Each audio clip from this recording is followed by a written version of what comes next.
Very good morning to all my dear friends. आज हम एक बहुत इंटरेस्टिंग केस करेंगे जो आपकी प्रैक्टिस में बहुत काम आने वाला है। एक्चुअली केस काम नहीं आने वाला, this is the situation where the patient gone through usually many times child. This is the case of child who is 6 year old, but such kind of pathology is developed in a child because of certain environmental factor, certain exciting cause, you know। तो हम इस case की बात कर रहे हैं। ये जो एक एटॉपिक डर्मेटाइटिस का केस है, this is my old case. तो इस केस में ना, ये जो 6 साल का बच्चा है, बेटी है, ठीक है, लड़की है। इसको ना, जब ये 1 साल की थी तब इसको बहुत सारे इरप्शंस आए थे और फिर वो किसी एलोपैथिक मेडिसिन से सेटल किया गया। फिर उसके बाद जब ये 4 साल की हुई तब फिर इसको एपिसोड ये हुआ एटोपिक डर्मेटाइटिस का। लोअर लिम्ब में, अपर लिम्ब में, फेस पे, चेस्ट पे, सभी जगह ऐसे स्पॉट्स थे और बहुत ज़्यादा इचिंग होता था, राइट। अब इसको फिर से एलोपैथी से कंट्रोल किया गया। उसके बाद फिर अभी ये 6 महीने से वापस इसको स्टार्ट हुआ है। तो किसी ने कहा एलोपैथी में नहीं होगा, होम्योपैथी ट्रीटमेंट लो। तो अब ये पेशेंट होम्योपैथी पे मेरे पास आया, ठीक है।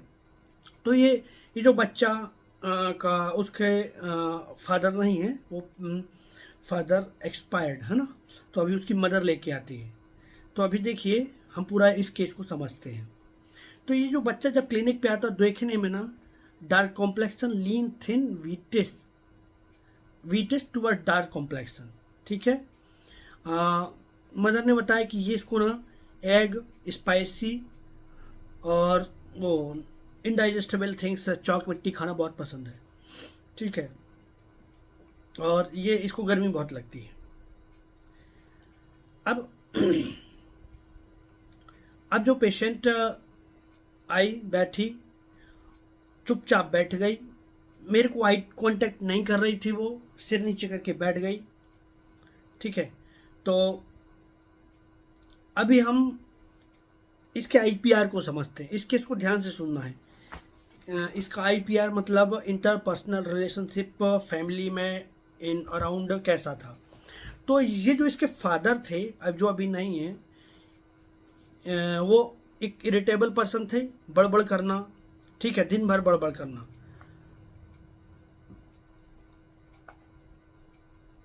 और जब कभी उनको गुस्सा आता था तो वो घर छोड़ के भाग जाते थे। फादर के साथ इनका बच्चे का बॉन्डिंग अच्छा था, लेकिन फादर की 1 साल पहले ही डेथ हो गई, ठीक है। बट ये बच्चा छोटा था, इसलिए इसको बहुत ज़्यादा इम्पैक्ट नहीं पड़ा बच्चे फादर के जाने का, ठीक है। तो अभी ये जो है, इसके 2 एल्डर सिस्टर और हैं। तो ये C is third one now, right. तो इसकी 2 एल्डर सिस्टर हैं। ये जो पेशेंट है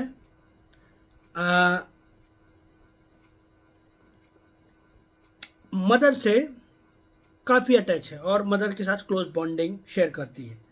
तो अभी देखिए जो जो इसकी एक एल्डर सिस्टर है, वो 9th स्टैंडर्ड में है, और उसके साथ इसका बॉन्डिंग बहुत अच्छा नहीं है। बाकी एक सिस्टर के साथ इसका बॉन्डिंग अच्छा है, सेकेंड वाली के साथ। एंड अब जब फादर का डेथ हो गया तो ये जो बच्चा है, ये अपने मामा के यहाँ, मतलब नानी के यहाँ, वहाँ चली जाती है, ठीक है। तो वहाँ पे एक जॉइंट फैमिली है, 14 लोगों का फैमिली है। तो उस बड़े परिवार में वो रह रही है। तो अभी देखिए हमको समझना क्या है कि ये जो बच्चा है क्यों सफ़र कर रहा है। एक्चुअली में 6 साल का, और जब से पैदा हुआ है तब से ही इसको ये प्रॉब्लम चल रही है, ठीक है। तो आखिर में इसको ये प्रॉब्लम क्यों आया, तो हमको मदर की प्रेगनेंसी स्टेट समझना होता है, ठीक है। तो अभी देखिए ये आईपीआर कैसे इंपॉर्टेंट होता है, ये समझना है हमको। तो अभी देखिए कि ये she is third one now and 2 daughter already, ठीक है। ये पेरेंट्स को 2 बेटियां ऑलरेडी हैं, ये सी इज थर्ड वन।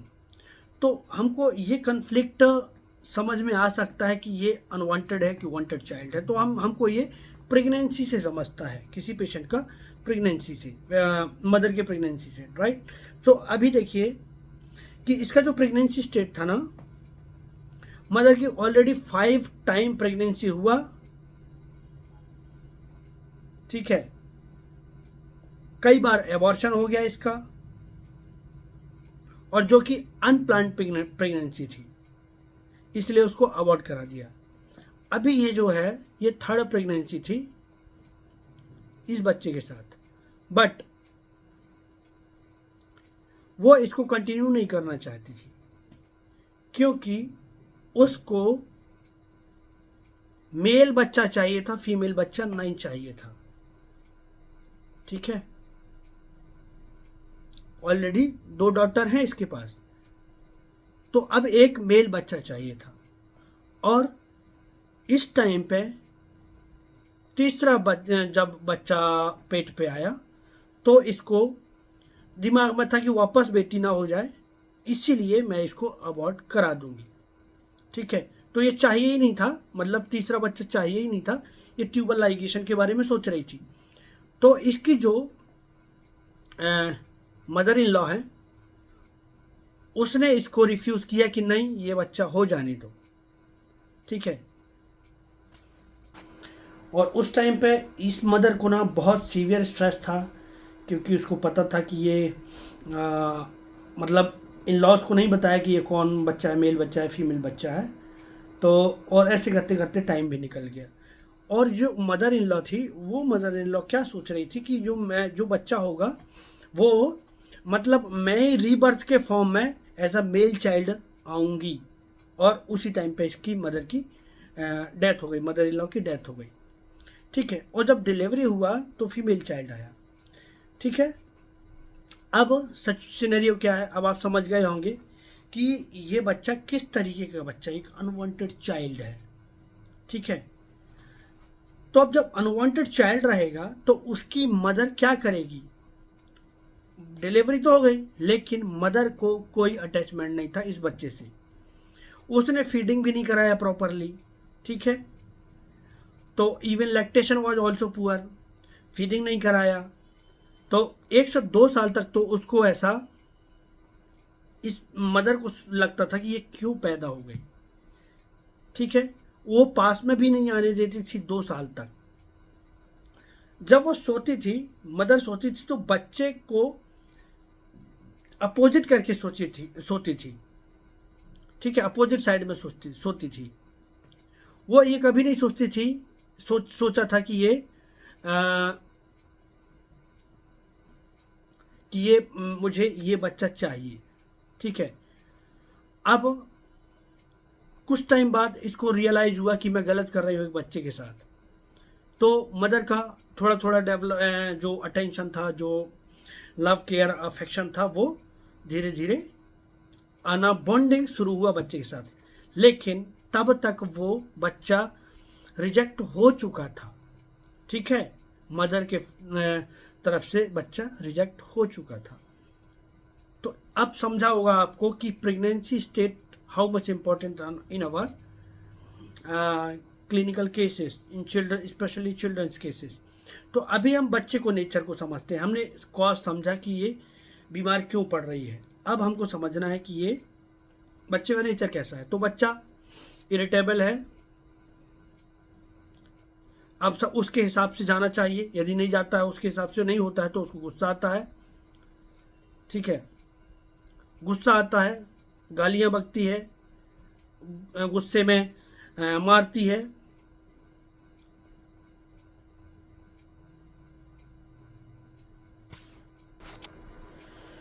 बच्चे का नेचर आपको बताया। अब ये बच्चा ना हर चीज़ों एकदम व्यवस्थित रखती है और इसके हिसाब से होना चाहिए, नहीं होता है तो इसको गुस्सा आता है।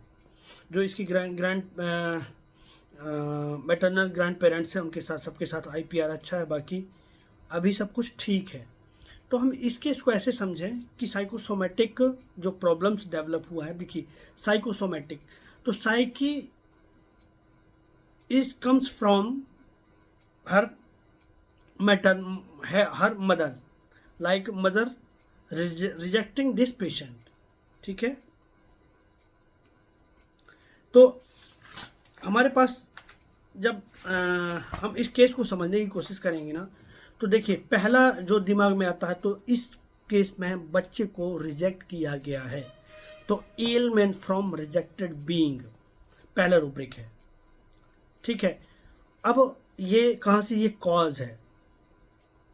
ठीक है, इरिटेबिलिटी कॉन्ट्राडिक्शन फ्रॉम, और ये है बच्चा जो है फास्टिडियस है।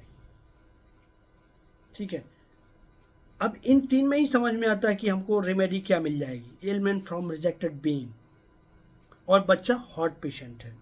ठीक है, मायाजमेटिक बात करी जाए तो दिस इज सोरिक पेशेंट। तो और जब ये क्लिनिक पे आई थी तो वो ऑब्जर्वेशन भी मैंने इंक्लूड किया कि ये मेरे को बराबर से आई कांटेक्ट नहीं कर रही है, इधर उधर देख रही है, फिर मेरे को देखती है, फिर इधर उधर देखने लगती है।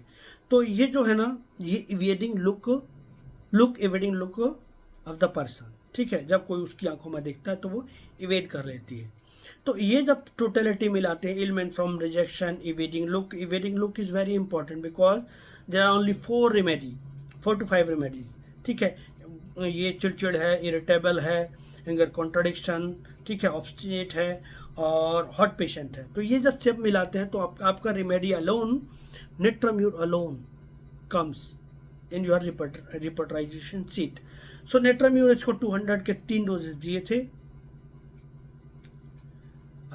3 डोज मैंने कैसे दिए, वीकली दिया मैंने, आज फिर नेक्स्ट वीक, ऐसे कर करके मैंने उसको 3 डोज दिए थे। 3 डोज में ही उसका ईचिंग, उसके इरप्शंस ऑलमोस्ट बेटर हो गए। फिर उसको 2 महीने तक एसएल कंटिन्यू रखा, फिर उसके बाद पेशेंट नहीं आई। फिर 1 साल बाद उसकी मदर आती है ना, अपने किसी एक्यूट प्रॉब्लम्स के लिए, तो उसने बताया कि सी इज़ ऑलमोस्ट मतलब नॉर्मल हो गई है, उसको कोई प्रॉब्लम नहीं है अभी। तो कहने का मतलब ये है कि अभी देखिए ऑटिज़म के केसेस आपके पास आएंगे। ठीक है, कोई भी चिल्ड्रंस के जो केस होता है ना, स्पेशली यंग चिल्ड्रंस, उसमें मदर का हिस्ट्री बहुत इंपॉर्टेंट होता है। तो साइकोसोमेटिक जो कॉजेज़ होते हैं वहाँ से मिलते हैं। मदर का प्रेगनेंसी स्टेट, वो क्योंकि वो जो बियर करता है ना, बच्चे को 9 महीने कैरी करती है, तो मदर का mental state is very important. ठीक है, जैसा देश, जैसा घर वैसा, जैसा खाओगे आप वैसा प्रोडक्ट बनेगा।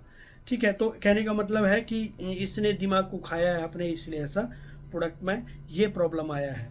तो अभी देखिए आप ऑटिज्म के केसेस बहुत सारे डेवलप हो रहे हैं। तो actually the current scenario is not good. और ये जो केसेस हैं, ठीक है, कि अभी दो बेटियां हो गई हैं, एक बेटा अब तो चाहिए ही चाहिए, तो वो जो एक्सपेक्टेशन रहती है, ठीक है, वो फिर हो जाता है। तो बहुत दिनों तक तो समझ में ही नहीं आता इस बच्चे को रखना है कि नहीं रखना है। प्रेगनेंसी बहुत टाइम पे कन्फ्यूजन में जाती है। फिर इस आने के बाद भी बच्चे को इतना ज़्यादा लव केयर अफेक्शन नहीं मिलता है जो प्रीवियस चाइल्ड को मिलता है। तो फोरसेकन, रिजेक्शन, निगलेक्टेड, ये सब मिला करके एक सिचुएशन पैदा करते हैं जिसके थ्रू बच्चे बीमार पड़ते हैं। ठीक है, तो हमको प्रेगनेंसी स्टेट को मिला के और करंट सिचुएशन को मिला करके मेडिसिन सिलेक्ट करना होता है। तो it was the case, and हमको लर्न करना है इस केस से कि आप श्योर होइए कि आपको कैसा, पहले ही सारी तैयारी करके रखिए। प्रेगनेंसी के टाइम पे बीइंग अ मदर आपको खुश रहना है, जो भी बच्चा है उसको एक्सेप्ट करना है, otherwise you will also suffer and your child is also suffer, both will be a sufferer. So try to understand, this is very important, कि हम जो दिमाग पर सोचते हैं वो बॉडी को ट्रांसफ़र कर देते हैं, इस केस से समझता है। तो ये एक फॉर लर्निंग पर्पस कि हमको किस तरीके से ये सब प्लान करके आगे चलना है।